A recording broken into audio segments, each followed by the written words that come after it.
Obviously बात है कि आप लोग अगर शिर्क करते हैं तो हम शिर्क को रिजेक्ट करते हैं। हम शिर्क को कैसे जस्टिफाई करें? शिर्क दुनिया का सबसे बड़ा क्राइम है, हम उस ये मानते हैं कि अगर मुसलमान एक स्टैच्यू बना के उसकी इबादत करे, ये तो इस्लामिकली शिर्क है।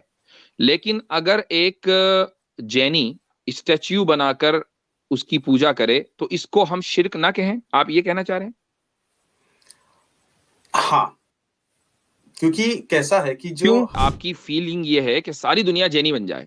आपकी फीलिंग ये सही है या नहीं है? आप ऐसा फील करते हैं नहीं करते कभी? हमारा हाँ मजहब, हमारा ठीक है, सही है। क्यों? इसलिए कि आपने अपने मजहब को, आपका जो धर्म है जैनिज्म, आपने उसके जो वो हैं प्रिंसिपल्स हैं, उसको स्टैंडर्ड स्टैंडर्ड माना कि इस स्टैंडर्ड को सारी दुनिया में मैं अप्लाई करूंगा तो अब सारी दुनिया के जो लोग हैं वो प्रॉस्पेरस हो जाएंगे। ठीक है, अगले जन्म में भी, इस जन्म में भी आपने अपने मजहब को, अपने धर्म को स्टैंडर्ड माना। क्यों? चूंकि आपकी उससे एफिलिएशन है, आप उसको दरुस्त समझते हैं, बाकी को आप दरुस्त नहीं समझते, इसीलिए तो जैनी है। मतलब ये जो आपने 6 चीजें बताई हैं जिसमें हम भी हैं और दूसरी चीजें भी हैं, टाइम है वगैरह वगैरह, हम एक दूसरे से प्रॉपर मैनर में कनेक्ट हैं या नहीं है? या हमारा टाइम से कोई ताल्लुक नहीं, टाइम का हमारे से कोई ताल्लुक नहीं, या ये सब सिंक्रोनाइजेशन के साथ एक साथ जुड़े हुए हैं एक दूसरे से? हर एक चीज इंडिपेंडेंट है। नहीं, इंडिपेंडेंट होना अलग है, मैं बात कर रहा हूँ सिंक्रोनाइजेशन की। भाई सॉफ्टवेयर हार्डवेयर दोनों में सिंक्रोनाइजेशन है, दोनों इंडिपेंडेंट भी है। ऑब्वियसली बात है कि आप लोग अगर शिर्क करते हैं तो हम शिर्क को रिजेक्ट करते हैं। हम शिर्क को कैसे जस्टिफाई करें? शिर्क दुनिया का सबसे बड़ा क्राइम है, हम उस ये मानते हैं।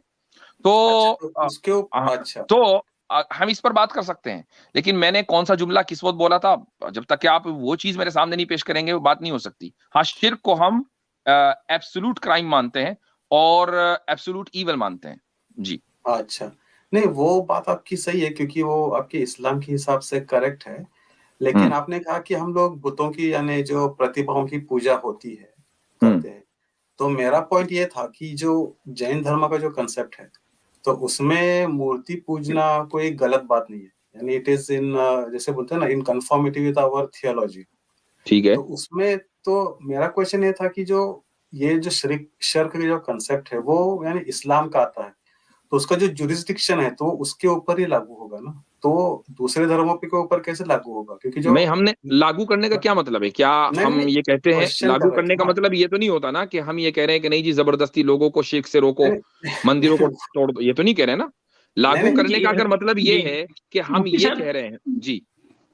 जी हाँ, आसिम भाई। जो शिरक का जो जुरिस्डिक्शन है वो इस दुनिया में नहीं है। हमारे इस्लामिक थियोलॉजी के एतबार से इसका जो जुरिस्डिक्शन है वो आखिरत में होगा, मरने के बाद होगा। जो शिरक करेगा और जो शिरक नहीं करेगा, तो आप इस दुनिया में शिरक करते रहें, आप तो टेस्ट यही है ना कि आप शिरक करते हैं या नहीं करते हैं। तो उस टेस्ट के दरमियान ही कैसे इस्लाम आप पे जो है वो सजा नाफिज कर देगा या अवार्ड दे देगा? तो ये तो हमारे कोर आइडियोलॉजी के खिलाफ है। तो ऐसी हमारे अच्छा यहाँ कोई बात नहीं कि आप शिरक करेंगे तो आपके ऊपर कोई सजा नाफिज हो जाएगी या कोई जुरिस्डिक्शन लग जाएगा। अच्छा, नहीं वो वैसे मैंने कहा भी नहीं था कि या फिर आप वैसे कह रहे थे। तो आपका जो आपको क्या लगता है कि यानी एग्जैक्टली कंसेप्ट ऑफ गॉड क्या है जैनिज्म में? आपको पता है या फिर जस्ट वांटेड टू जी नो? ऋषि साहब, देखिए जो जैन धर्म में जो कॉन्सेप्ट ऑफ गॉड है वो बेसिकली जैनिज्म क्या है, इंडियन फिलोसफी का एक पार्ट है। ठीक है ना? तो इंडियन फिलोसफी में ज्यादातर जो गॉड का कॉन्सेप्ट है उसमें एक तो बहुत विरोधाभास है कि अलग अलग इसमें जो है अलग अलग फिलोसफी में बहुत कॉन्ट्रडिक्शंस है। एक चीज तो ये जैनिज्म में जहां तक कॉन्सेप्ट ऑफ गॉड की बात है कि आपके यहाँ एक परफेक्ट बीइंग एग्जिस्ट करता है, लेकिन वो डेइज्म से बहुत करीब है। मतलब कि ना तो वो दुनिया को बनाया है, बल्कि आपकी फिलोसफी में दुनिया हमेशा से है, इटर्नल है। जो ये यूनिवर्स है वो इटर्नल है। और आपके यहाँ यानी कि जो गॉड है वो इंसान के इसमें कुछ उसके कर्मों में कुछ नहीं करता, बल्कि आपका कर्म जो है वो यानी कि कर्मा का जो सिद्धांत है वो जैनिज्म में भी काम करता है। तो गॉड जो है वो एज अ एक्टिव बीइंग नहीं है जैनिज्म में। ये जो एक मैं सिंपली बता रहा हूँ, तो ये बहुत मतलब इस्लामिक जो कॉन्सेप्ट है हमारे यहाँ ये सिरे से गलत बात है कि आप ऐसे एक बीइंग की बात करें, बल्कि वो इलॉजिकल है हमारे एतबार से कि आप एक ऐसे बीइंग की बात कर रहे हैं जिसको आप गॉड भी मान रहे हैं, परफेक्ट बीइंग भी मान रहे हैं, लेकिन फिर उसको एकदम बेकार सा कर दे रहे हैं। उसकी कोई एक्टिव ही नहीं है, वो उसका कोई लेना देना ही नहीं है इस दुनिया से। तो फिर ऐसे वजूद का फायदा क्या है? और एज ए हमारा क्रिएटर भी नहीं मान रही। नहीं, हमारा जो कंसेप्ट है वो जैसे आपने कहा ना वो वैसा एग्जैक्टली नहीं है। क्योंकि जो गॉड की जो डेफिनेशन है अभी वो कोई देखिए यूनिवर्सल ऋषि तो साहब, देखिए एक प्रॉब्लम ये भी है कि हर इंडियन फिलोसफी की जो मेन ब्रांचेस है उसके इतने सब ब्रांचेस हैं। अब आप जैनिज्म के किस ब्रांच से आ रहे हैं ये भी एक मैटर करता है। कोई नहीं, जैनिज्म जरूरी नहीं है कि जो जैनिज्म दूसरा में ब्रांच है जैनिज्म का वो आपके कॉन्सेप्ट से जो है वो एग्री करे। नहीं, क्योंकि जैनिज्म के जो जितने भी ब्रांचेस है ना उनका जो कोर थियोलॉजी है, जो ब्लूप्रिंट है वो सेम है, उसमें कुछ आगे पीछे नहीं, वो एकदम क्लियर है हमारे लिए। उसमें हमको कोई कंफ्यूजन या फिर ऐसे कॉन्ट्रडिक्शन नहीं नहीं है। मतलब आप ये तो मान रहे हैं ना कि जितनी भी ब्रांचेज हैं सब शिरक करते हैं ना, आप लोग शिरक तो करते हैं ना। नहीं, मैं वही बोल रहा हूँ कि हमारे यहाँ पे जो हमारी शिर्क का डेफिनेशन के एतबार से आप शिरक कर रहे हैं कि नहीं कर रहे हैं? नहीं, मेरा फंडामेंटल क्वेश्चन वही है ना, क्योंकि आपके जो जो सिस्टम है ना इस्लाम का, तो उसमें शर्क आता है, क्योंकि वो मुझे समझ में आता है, क्योंकि मैंने वीडियोस बहुत सारी देखी है। तो वो उसके हिसाब से आपके सिस्टम में, अगर फॉर एग्जांपल अगर कोई और मुसलमान शिर्क करेगा, फॉर एग्जांपल कोई स्टैचू बनाएगा, तो आपके सिस्टम के अंदर गलती है ना। तो मैं क्या कर रहा हूँ कि ये जो सिस्टम है, मैं नॉट तो ऐसा मैंने बोल रहा कि एक आप मिनट, थोप रहे हैं, मैं आप बोल क्या रहा समझ कि रहे हैं, मैं थोड़ा सा क्लियर करना चाहता हूं। आप क्या समझ रहे हैं कि अगर मुसलमान एक स्टैच्यू बना के उसकी इबादत करे, ये तो इस्लामिकली शिरक है, लेकिन अगर एक जैनी स्टैच्यू बनाकर उसकी पूजा करे तो इसको हम शिरक ना कहें? आप ये कहना चाह रहे हैं? हाँ, क्योंकि कैसा है कि जो क्यों? हम लोग, एक मिनट क्योंकि एक हम मिनट एक मिनट एक मिनट रुक हाँ, जाइए। अगर आप ये बताइए कि क्या जैनिज्म तमाम इंसानियत के लिए है या सिर्फ चंद लाख लोगों के लिए है? सबके लिए है। सबके लिए है। तो यानी अगर आप चाहें, आपको ये ऑप्शन मिले या सारी दुनिया ये चाहे कि सब लोग जैन बन जाएं, सारे जैनी हो पूरी दुनिया में, आपको सही है? सही, आप इस कॉन्सेप्ट से एग्री करते हैं? नहीं, इच्छा की बात नहीं, नहीं, होप फीलिंग की बात कर रहे हैं ना कि होना फीलिंग चाहिए की, या हाँ, नहीं। आपकी आपकी फीलिंग ये है कि सारी दुनिया जैनी बन जाए। आपकी फीलिंग ये सही है या नहीं है? आप ऐसा फील करते हैं नहीं करते? कभी हमारा हाँ, मजहब, हमारा ठीक है, सही है। क्यों? इसलिए कि आपने अपने मजहब को, आपका जो धर्म है जैनिज्म, आपने उसके जो वो हैं प्रिंसिपल्स हैं, उसको स्टैंडर्ड स्टैंडर्ड माना कि इस स्टैंडर्ड को सारी दुनिया में मैं अप्लाई करूंगा तो अब ये सारी दुनिया के जो लोग हैं वो प्रॉस्पेरस हो जाएंगे। ठीक है, अगले जन्म में भी, इस जन्म में भी आपने अपने मजहब को, अपने धर्म को स्टैंडर्ड माना। क्यों? चूंकि आपकी उससे एफिलिएशन है, आप उसको दुरुस्त समझते हैं, बाकी को आप दुरुस्त नहीं समझते, इसीलिए तो जैनी है। हम इस्लाम को ही दुरुस्त समझते हैं और इस्लामी उसूल को ही स्टैंडर्ड मानते हैं, और ये कहते हैं कि जो इस स्टैंडर्ड के मुताबिक है वो दुरुस्त है, जो इस स्टैंडर्ड के खिलाफ है वो दुरुस्त नहीं है। तो ये इख्तिलाफ हमारा और आपका जो डिसएग्रीमेंट है वो किसी चीज के सही और गलत होने में है। हम किसी को जबरदस्ती नहीं कहते कि जबरदस्ती तुम मोमिन बनो और शिर्क छोड़ो, ऐसा कोई कॉन्सेप्ट इस्लाम में नहीं है। अब मुझे एक बात बताएं कि क्या मेरे और आपके दरमियान किसी चीज के सही या गलत होने में डिसएग्रीमेंट हो सकता है या नहीं हो सकता? हाँ, ऑफ कोर्स हो सकता हो सकता है। तो अगर हम ये कह रहे हैं कि शिर्क गलत है, तौहीद सही है, और आप ये कह रहे हैं कि नहीं हमारे पैराडाइम के एतबार से शिर्क सही है, तो अब सही और गलत का ये इख्तिलाफ हो गया ना, तो क्या ये इख्तिलाफ नहीं होना चाहिए? Is that what you are saying? है। नहीं, मैं क्या कह रहा हूँ कि उस हिसाब से कि हमको मुफ्ती साहब, मैं ये चाहता हूं कि ये ऋषि साहब जो है वो जो इनके यहाँ कॉन्सेप्ट ऑफ गॉड है उस पर भी बात करें थोड़ा, क्या है और जी, उसकी वो कैसे दुरुस्त है, और हम इसको देख लें कि वो हमारे इसको देख लें कि कैसे दुरुस्त नहीं राइट। है।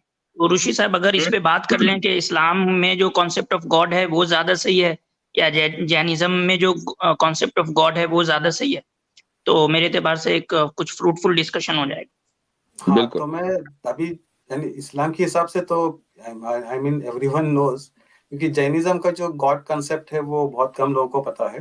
अगर कोई नॉलेजेबल लोग होंगे जो पढ़ते होंगे उनको भी पता होगा। हमारा तो एकदम बेसिक है। एक तो जो गॉड का कंसेप्ट है वो ये है कि जो कोई भी आत्मा व्हेन दे बिकम एनलाइटेंड या फिर जो मोक्ष पाते हैं, उनमें जो स्पेसिफिक जो तीर्थंकर रहते हैं उनको गॉड कहा जाता है। And the reason for that is क्योंकि वो हमको गाइड करते हैं। तो वो जो गाइड करते हैं वो जो पाथ है और उन्होंने जो अचीव किया है इनके वजह से और बाकी भी चीजें हैं, लेकिन अभी इतना टाइम नहीं है सब एक्सप्लेन करने के लिए। तो ये जो दो मेन पॉइंट्स है, उसके लिए हम उनको भगवान कहते हैं। आपने सही कहा कि वो इंटरफियर नहीं करते, वो करेक्ट है, क्योंकि उन्होंने मुक्ति पा ली ना, तो व्हाई दे वुड इंटरफियर, वो तो फिर कॉन्ट्रडिक्शन हो जाएगा। वो उनका काम इतना ही है कि वो पाथ को गाइड करते हैं, means they will just tell कि ये पाथ है भैया, एक्सेप्ट करना है करो, नहीं कोई करना है नहीं सुप्रीम करो, बीइंग कोई है प्रॉब्लम या नहीं। नहीं है? हाँ, कोई सुप्रीम बीइंग आपके यहाँ है या नहीं है? सुप्रीम बीइंग नहीं है, क्योंकि world is eternal. World is eternal, ठीक है। तो क्या ये वर्ल्ड खुद ब खुद यानी मैटर इज इटर्नल, या वर्ल्ड ये जो current state of the universe है ये इटर्नल है? ओके, तो जैनिज्म में इसको ऐसे बताया जाता है कि ये जो हमारा जो यूनिवर्स है, कॉस्मोस है, हाँ। उसमें सिर्फ देयर आर 6 इंग्रेडिएंट्स। तो एक तो ऑफ कोर्स लिविंग बीइंग्स है हम लोग, जी, दूसरे जो सब्सटेंस है, तीसरा है टाइम, चौथा है स्पेस, और पांचवा और छठा है ये प्रिंसिपल्स है, उसको धर्म और अधर्म द्रव्य कहते हैं। इन सब Which is में like- कुछ, इन सब में जितने भी 6 चीजें हैं इनमें कोई सिंक्रोनाइजेशन है, या ये हैपहैज़र्डली एक दूसरे से कनेक्टेड है, यानी कोई सिंक्रोनाइजेशन आपको नजर आता है? तो हर एक पदार्थ जो होता है ना, लाइक एवरीथिंग इंक्लूडिंग अस, एटम से लेके हम से, उनके हर एक की एक प्रॉपर्टी रहती है। ठीक है, मतलब ये जो आपने 6 चीजें बताई हैं जिसमें हम भी हैं और दूसरी चीजें भी हैं, टाइम है वगैरह वगैरह, हम एक दूसरे से प्रॉपर मैनर में कनेक्ट हैं या नहीं है? या हमारा टाइम से कोई ताल्लुक नहीं, टाइम का हमारे से कोई ताल्लुक नहीं, या ये सब सिंक्रोनाइजेशंस के साथ एक साथ जुड़े हुए हैं एक दूसरे से? हर एक चीज इंडिपेंडेंट है। नहीं, इंडिपेंडेंट होना अलग है, मैं बात कर रहा हूँ सिंक्रोनाइजेशन की। भाई सॉफ्टवेयर हार्डवेयर दोनों में सिंक्रोनाइजेशन है, दोनों इंडिपेंडेंट भी है। सिंक्रोनाइजेशन यानी एग्जैक्टली आप क्या कहना चाहते हैं कि हम लोग उसके ऊपर? सिंक्रोनाइजेशन का मतलब है हार्मोनी। जैसे हम लोग टाइम में एग्जिस्ट करते हैं, ठीक है, टाइम हमसे इंडिपेंडेंट नहीं है, यानी हम टाइम से इंडिपेंडेंट नहीं है। ऐसा नहीं है कि हम टाइम के बाहर कहीं पाए जाते हो, हम टाइम के अंदर ही पाए जाते हैं ना। करेक्ट। तो अच्छा, इसी तरीके से जो भी आपने उसूल और कुछ रूल्स बताए हैं जिस पर ये कायनात चल रही है, वो भी आपस में एक दूसरे से इस तरह जुड़े हुए हैं कि अगर वो जरा सा भी उनमें इंटरप्शन हो जाए तो यूनिवर्स कोलैप्स कर जाएगा। Do you agree? कोलैप्स का मतलब क्या है? क्योंकि हमारे यहाँ पे जो पदार्थ का जो कंसेप्ट है, यानी जो पार्टिकल, आपके यहाँ केओस या एनार्की का कॉन्सेप्ट है। एनार्की समझते हैं किसे कहते हैं? केओस समझते हैं किसे कहते हैं? ऐसा कोई कॉन्सेप्ट नहीं। आप समझते हैं? हाँ, अच्छा, आप मुझे पूछ रहे हैं। हाँ, एनार्की का मतलब होता है कि जो ऑलरेडी एग्जिस्टिंग रूल्स है उसको तोड़ना या फिर उसके अगेंस्ट जाना। ठीक है, तो अगर जो कुछ ऑलरेडी एग्जिस्टिंग रूल्स हैं या नहीं है इस कायनात में? ऑलरेडी एग्जिस्टिंग रूल्स है, करेक्ट। हाँ, तो वो रूल्स खुद ब खुद बने या किसी ने बनाए? वो हमेशा से ही है। हमेशा से हैं, लेकिन कैसे? क्या कोई इसकी कोई नजीर यानी मिसाल है, कोई उसकी कोई एविडेंस है कि कोई भी चीज हमेशा से ऐसी ही रहे? ये तो आपका मानना हुआ ना। अच्छा, मुझे थोड़ा सा 5-10 मिनट ब्रेक दीजिए आसिम भाई, आप कैरी ऑन करें प्लीज। जी ऋषि सर, तो बेसिकली हम ये समझना चाह रहे हैं जैसे कि आपने वो कहा कि ये इटर्नल है और इसके अंदर एक लॉज है जो कि हमेशा से है, और वो भी लॉज भी इटर्नल है, जो कॉस्मिक लॉज हैं आपके वो भी इटर्नल है। तो क्या ये पॉसिबल है कि कोई भी चीज विदाउट मतलब आप ये मानते हैं कि ये जो यूनिवर्स है वो हमेशा से है, तो कैसे, मतलब वो अपने आप को बनाया है? बनाने का तब क्वेश्चन आता है कि जब हमको कोई वो एजम्पशन हो गया ना, तो पहले एजम्पशन को जस्टिफाई करना है कि नहीं, मतलब या तो चीज देखें, या तो चीज बनी हुई होगी या बनी हुई नहीं होगी। ठीक है, या तो वो एक टाइम एग्जिस्ट नहीं कर रही थी, फिर उसने एग्जिस्टेंस को अपना यानी कि शुरू किया। तो आप एक ऐसी यानी कि इस यूनिवर्स के साथ एक ऐसी सिफात आप बता रहे हैं कि ये सिफात का मतलब होता है कि एट्रीब्यूट्स, उसके एक एडजेक्टिव, आपने बोला ये इटर्नल है, ठीक है, लेकिन हम ये भी देखते हैं कि ये यूनिवर्स जो है उसके अंदर हमेशा चेंजिंग होती रहती है। तो जो चीज चेंजिंग हो ये इम्पॉसिबल है कि वो चीज इटर्नल हो। इटर्नल तो ये तो हमारे ऑब्जर्वेशन के खिलाफ है आपका क्लेम। नहीं, खिलाफ नहीं है, क्योंकि देखिए आप चेंज होना बोल रहे हैं और इटर्नल बोल रहे हैं। अभी सोना है, अभी कोई अंगूठी होगी, उसका भी कोई चेन बना ले, या फिर वो फिर से मिट्टी में चला जाए, उसका फॉर्म चेंज हो गया है। लेकिन गोल्ड जो है, जो पदार्थ है, वो कभी भी नष्ट नहीं होता। और ये यूनिवर्स नहीं, में उसको भी नष्ट किया देखिए, जा सकता है, बिल्कुल उसको डिस्ट्रॉय किया जा सकता है। डिस्ट्रॉय का मतलब ये होता है कि जो इंडिविजुअल पार्टिकल्स है उसको अलग अलग किया जाता है। अगर अगर वो चेंज होता है तो इसका मतलब कि जो पहले का जो पार्टिकल था उसको कॉम्पोजिट, हम उसको स्कंद बोलते हैं। That mean that was not his original form. उसको हमने अगर तोड़ा है, इसका मतलब वो ओरिजिनल नहीं है। अगर मैंने चेयर को तोड़ा है, यानी इसका मतलब कि चेयर बनाई गई है इंडिविजुअल पार्टिकल से। तो अगर हम जैसे यूनिवर्स में देखते हैं कि जैसे सुपरनोवा है या फिर जो ब्लैक होल्स है, वहाँ पे ग्रेविटी इतनी होती है कि कुछ नया एलिमेंट्स बनते हैं। इसका मतलब जो एग्जिस्टिंग है उसमें अगर परिवर्तन हो रहा है तो हमारे हिसाब से it means it's not its original state.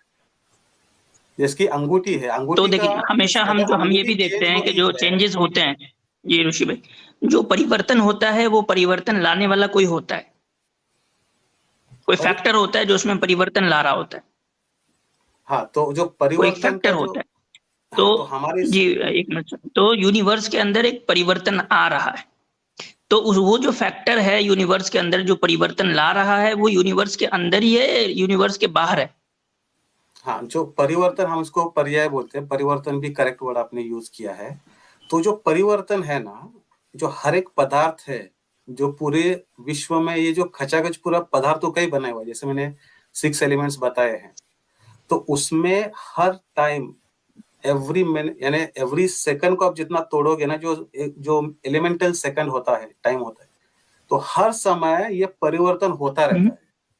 तो उसमें स्टार्ट और फिनिश का कोई कंसेप्ट ही नहीं बनता कि किसी ने स्टार्ट किया, क्योंकि नहीं, तो हमेशा ऋषि भाई मैं ये कह इट्स रहा अ हूँ कि जो पार्ट भी ऑफ परिवर्तन होता है, यानी इसमें हमेशा एक परिवर्तन हो रहा है, तो करेक्ट। परिवर्तन होने का एक कोई फैक्टर होता है किसी वजह से, और कोई उसका होता है यानी कि जो कार्य हो रहा है परिवर्तन का कार्य, उसको करने वाला भी कोई होगा, ठीक है, कर्ता भी होगा उसका कोई, है ना? करेक्ट। तो क्योंकि हमारे यहाँ कार्य जो है वो कर्ता के बिना नहीं होगा ना। करेक्ट है। अभी उसमें कैसे तो वो ये जो कार्य परिवर्तन का कार्य हो रहा है, उसका कर्ता कौन है? जो हमारे यूनिवर्स में जो कार्य हो रहा है परिवर्तन का, उसका कर्ता कौन है?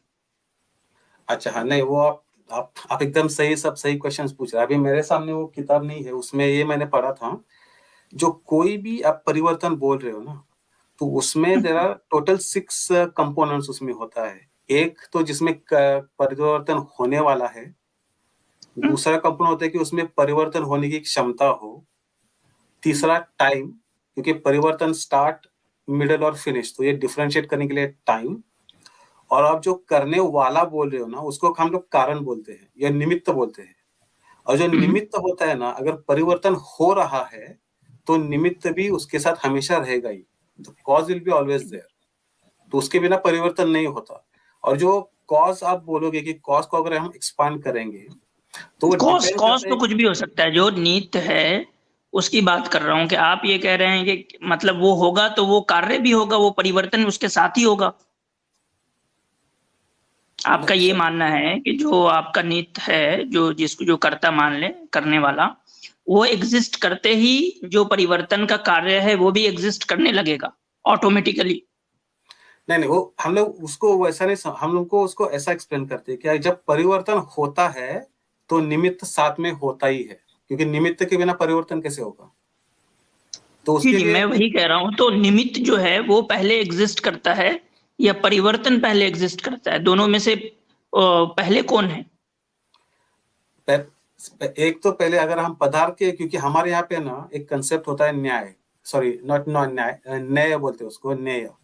इसका विच मीन्स कॉन्टेक्स्ट, और किस एंगल से आप उसको देख रहे हो। तो आप जो निमित्त बोल रहे हो, फॉर एग्जाम्पल, तो हमारे इधर एक फेमस एग्जाम्पल, बहुत फेमस है, नहीं, कॉमनली यूज होता है कि मिट्टी का घड़ा बन रहा है और कुम्हार बना रहा है उसको। तो अगर मिट्टी का घड़ा बना रहे हो तो मिट्टी होगी, और बनाने वाला ये होगा, कुम्हार भी होगा ना? कुम्हार कुम्हार होगा, और मिट्टी कुम्हार के में, बिना जो है वो मिट्टी का वो नहीं बन सकता। तो मेरा यही क्वेश्चन है कि हाँ, ये जो सारा परिवर्तन हो रहा है, उसका कुम्हार कौन है? ये सबका नहीं। देखिए, अब इसको आप थोड़ा इसमें डिटेल में जाना पड़ेगा कि जो पहले तो मिट्टी है, ठीक है, ये पहले कुम्हार से इंडिपेंडेंटली एग्जिस्ट करती है।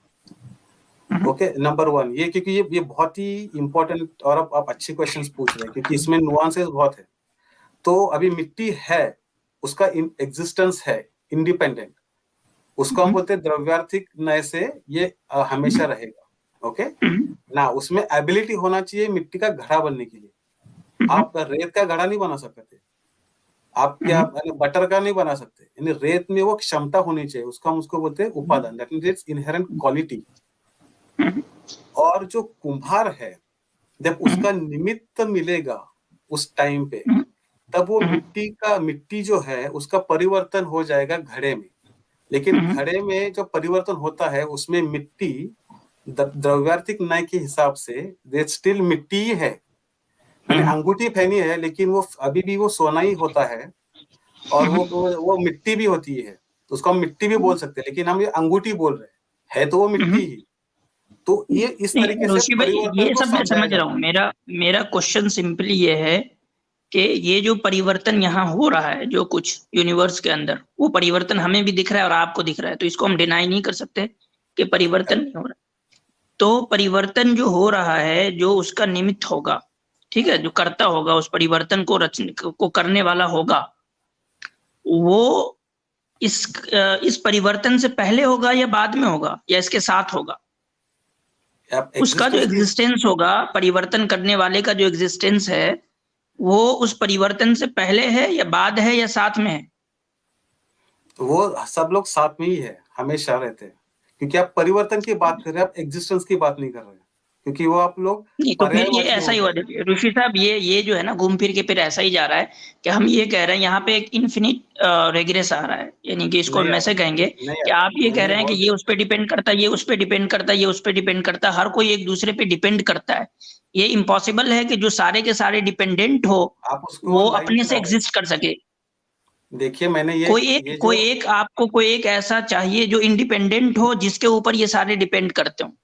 तो वो इंडिपेंडेंट कौन है, वो जानना है मुझे कि आपकी फिलॉसफी में वो इंडिपेंडेंट फैक्टर या इंडिपेंडेंट ताकत कौन सी है जिसके ऊपर ये सारे डिपेंड करते हैं। ये इन्फिनिट रिग्रेशन का आर्ग्यूमेंट इधर फिट नहीं बैठता जैनिज्म पे, क्योंकि हमारे यहाँ पे कंसेप्ट क्लियर है।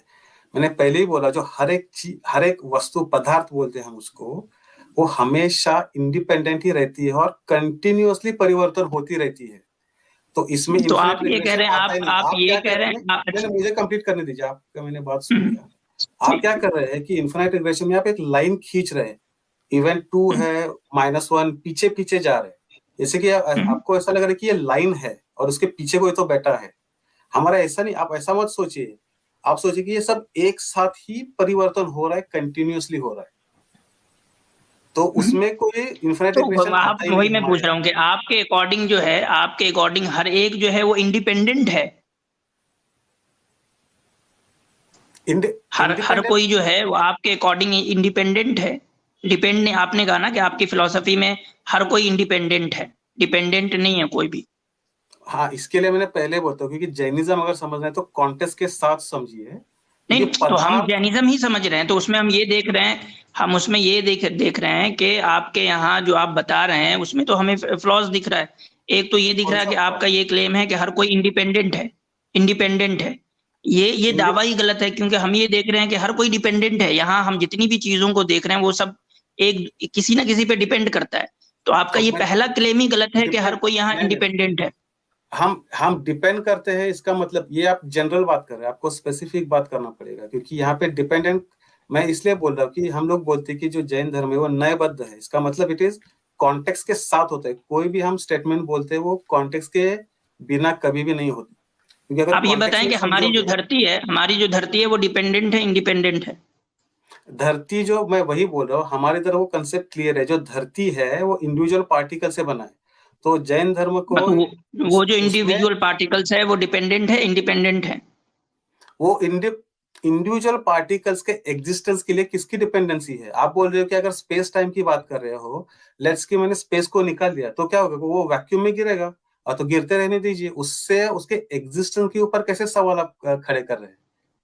नहीं, आप समझे नहीं। मैं ये कह रहा हूँ कि ये जो स्पेस है, ये टाइम है, ये डिपेंडेंट है या इंडिपेंडेंट है? ये किसी पे डिपेंड करता है या खुद से एग्जिस्ट करता है?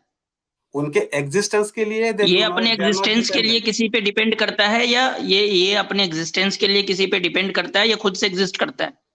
ये किसी पे डिपेंडेंट नहीं है, एग्जिस्टेंस के कॉन्टेक्स्ट से दे ऑलवेज एग्जिस्ट। ये बेसिक फ्लॉज है ऋषि साहब, ये मैं कह रहा हूँ कि ये सारे के सारे ऑब्जर्वेशंस के खिलाफ है आपका ये क्लेम कि टाइम एंड स्पेस जो है वो डिपेंडेंट नहीं है, वो इंडिपेंडेंट है। ये क्लेम ही सिरे से जो है वो अब बहुत पुरानी हो गई। मतलब आज जो हमारे पास जो यानी कि कह लें कि मॉडर्न रिसर्च है, उसमें ये बात मानी ही नहीं जाती कि ये सब चीजें इंडिपेंडेंट है, ये सब डिपेंडेंट है। डिपेंडेंट का वो कॉन्टेक्स्ट में होता है। अगर आपको जानना है तो आपको क्वांटम मैकेनिक्स में जाके देखिए। मुझे लगता है कि जो ये निकलेगा ना बात, ये सब उसी में निकलेगी, क्योंकि आप जो बात कर रहे हैं वो मैं सब समझ रहा हूँ। मैं आपका ये क्लेम जो फर्स्ट हैंड क्लेम है ना कि ये सब इंडिपेंडेंट है, ये ही गलत है। कि आप ये कह रहे हैं टाइम इंडिपेंडेंट है, स्पेस इंडिपेंडेंट है, ये जो पार्टिकल से बना है पृथ्वी वो पार्टिकल्स इंडिपेंडेंट है, ये मॉडर्न रिसर्च के अकॉर्डिंग ये चीज दुरुस्त नहीं है, सही नहीं है। ये सब चीज डिपेंड करती है एक दूसरे पे। तो मैं तो वही तो बात कर रहा हूँ। अगर आप कौन से जैसे फॉर एग्जांपल समझिए जीवन जो है वो डिपेंडेंट है। हमारा जो जीवन है ना वो डिपेंड करता है किसी और चीजों पे। वो जिस पे डिपेंड करता है फिर वो किसी और चीज पे डिपेंड करता है। वो हम एक चेन देखते हैं, पूरे डिपेंडेंसी की एक चेन है हमारे इसमें।